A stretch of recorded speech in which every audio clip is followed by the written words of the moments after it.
కొండగట్టు జాతరకు భక్తులు పోటెత్తారు. చివ్వెంల మండలం దురాజ్పల్లి నుంచి సూర్యాపేట వరకు భారీగా ట్రాఫిక్ జామ్ అయింది.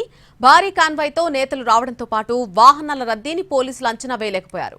గంటకు పైగా ట్రాఫిక్ జామ్ కావడంతో ప్రజలు ఇబ్బందులు పడ్డారు. వందలాది వాహనాలు ట్రాఫిక్లో నిరుక్కుపోయాయి. వాహనదారులు తీవ్ర అవస్థలు పడుతున్నారు. దీనిపై మరింత సమాచారం మా ప్రతినిధి విజయ్ భాస్కర్ అందిస్తారు.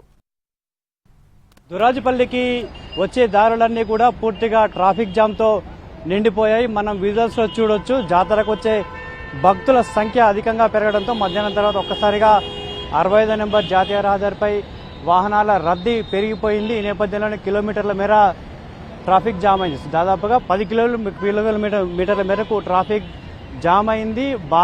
వాహనాలన్నీ కూడా నెమ్మదిగా కదులుతున్న పరిస్థితి ఉంది. భక్తుల సంఖ్య ఒక్కసారిగా మధ్యాహ్నం తర్వాత పెరగడంతో ఈ ట్రాఫిక్ జామ్ ఏర్పడింది.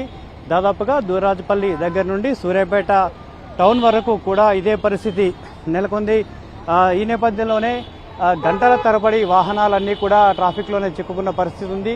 దాదాపుగా 4 లైన్ల మేర వాహనాలన్నీ కూడా నిలిచిపోయిన పరిస్థితి ఉంది. ఒకదాని వెనుక ఒకటి నెమ్మదిగా కదిలే పరిస్థితి ఉంది. ఈ నేపథ్యంలోనే జాతరకు బస్సులో వచ్చిన భక్తులు బస్సులు దిగి నడుచుకుంటూ వెళ్తున్న పరిస్థితి ఉంది. దాదాపుగా గంటన్నర నుంచి ఇదే పరిస్థితి నెలకొనడంతో ఈ జాతరకు వచ్చే వాళ్ళు కావచ్చు, సొంత వాహనాల్లో విజయవాడ వైపు వెళ్లే వాహనదారులు కావచ్చు, తీవ్రంగా ఇబ్బందులు పడుతున్న పరిస్థితి ఉంది. పోలీసులు కూడా కంట్రోల్ చేయలేని పరిస్థితి ఉంది.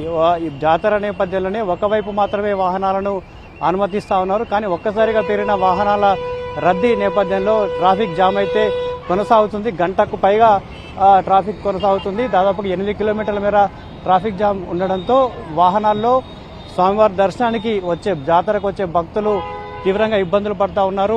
అవస్థలు పడుతున్న పరిస్థితి చాలా స్పష్టంగా కనపడతా ఉంది. ఇక బస్సులో వచ్చిన వాళ్ళంతా కూడా దిగి నడుచుకుని జాతర వైపు వెళ్లే పరిస్థితి చాలా స్పష్టంగా కనపడతా ఉంది. ఈ ట్రాఫిక్ ని క్లియర్ చేయడానికి పోలీసులు ఇబ్బందులు పడాల్సిన పరిస్థితి ఉంది. శ్రమించాల్సిన పరిస్థితి చాలా స్పష్టంగా కనపడతా ఉంది.